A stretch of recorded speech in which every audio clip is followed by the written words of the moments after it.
Proyek berasal dari bahasa Latin. Kata Latin yang berarti projectum. Dengan kata kerjanya adalah prociare, yang berarti membuang sesuatu ke depan. Pro atau prioritas menunjukkan sesuatu yang mendahului tindakan dari bagian berikutnya. Sementara iasare berarti melemparkan. Jika digabungkan, maka project adalah sesuatu yang datang sebelum apapun yang terjadi. Itu pengertian yang diberikan dari kata Latin projectum. Kemudian diadopsi ke dalam bahasa Inggris menjadi project. Apa pengertian proyek?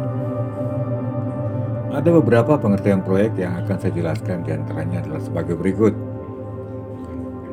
Yang pertama, proyek adalah usaha kolaboratif dan juga sering melibatkan penelitian atau desain yang direncanakan untuk mencapai tujuan tertentu yang bersifat sementara dan memiliki sasaran khusus untuk jangka waktu tertentu. Lalu dalam PMBOK edisi ke-6 didefinisikan bahwa proyek merupakan usaha berbatas waktu yang dilakukan untuk menghasilkan suatu produk atau jasa yang unik. Lalu proyek juga diartikan sebagai rencana pekerjaan dengan suatu target pencapaian tertentu yang diselesaikan dalam rentang waktu tertentu. Terakhir, proyek juga diartikan sebagai sekumpulan aktivitas yang saling berhubungan, di mana ada titik awal dan akhirnya, kemudian bersifat lintas fungsi organisasi, juga membutuhkan berbagai macam keahlian, berbagai profesi dan organisasi untuk mencapai tujuan tertentu sesuai dengan yang disepakati, yang sifatnya unik dan temporer.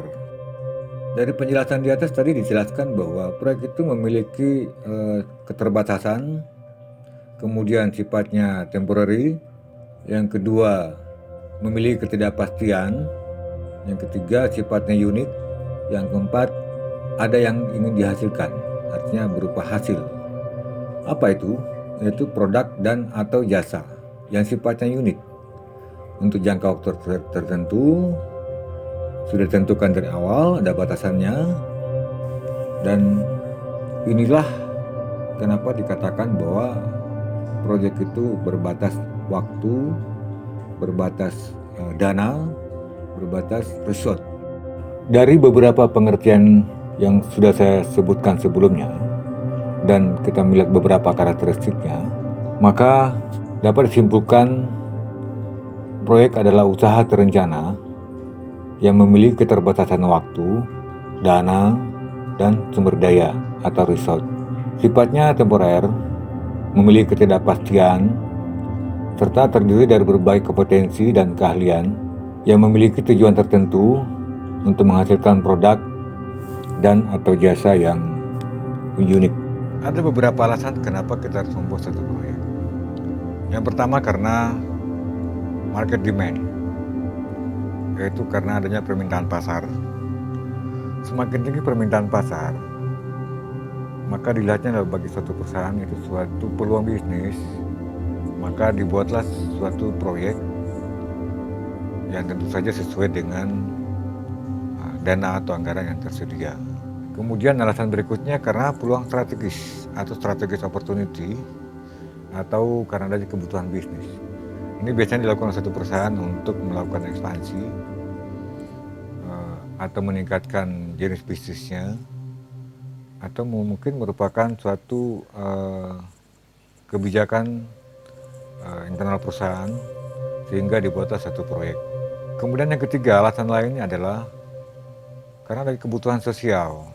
Kita ambil contoh, suatu perusahaan ingin mengadakan bakti sosial, maka dibuatlah satu proyek. Yang keempat, karena adanya pertimbangan lingkungan. Pertimbangan lingkungan ini bisa berbagai macam hal, bisa berbagai macam contoh, karena adanya kerusakan lingkungan misalnya, ingin diperbaiki, ingin direvitalisasi, maka suatu perusahaan atau instansi membuat satu proyek untuk memperbaiki kembali lingkungan tersebut. Alasan kelima adalah customer request. karena adanya permintaan pelanggan. Ini suatu perusahaan biasanya membuat satu proyek karena melihat ini sebagai peluang bisnis yang sangat bagus, karena pasar memang meminta untuk suatu produk, maka dibuatlah satu proyek. Keenam adalah kemajuan teknologi. Jika satu perusahaan tidak mengikuti kemajuan teknologi, maka pasti dapat dipastikan perusahaan tersebut tidak akan bisa berkembang, dan ini yang membuat satu perusahaan biasanya akan melakukan atau membuat satu proyek untuk mengikuti perkembangan teknologi. Kemudian alasan terakhir adalah karena adanya persyaratan hukum. Ini ada beberapa kejadian yang membuat satu individu, organisasi atau perusahaan sehingga membuat satu proyek sebagai persyaratan terhadap hukum. Inilah beberapa alasan kenapa harus dibuat proyek. Alasan-alasan tersebut tidak harus masing-masing, bisa jadi satu proyek bisa dibuat karena adanya social need, misalnya dengan environmental consideration, bisa juga karena dua hal ini maka dibuat satu proyek. Bisa juga karena hanya satu alasan, bisa hanya karena market demand, maka suatu perusahaan membuat satu proyek untuk memenuhi permintaan pasar. Itulah alasan-alasan kenapa kita harus membuat suatu proyek.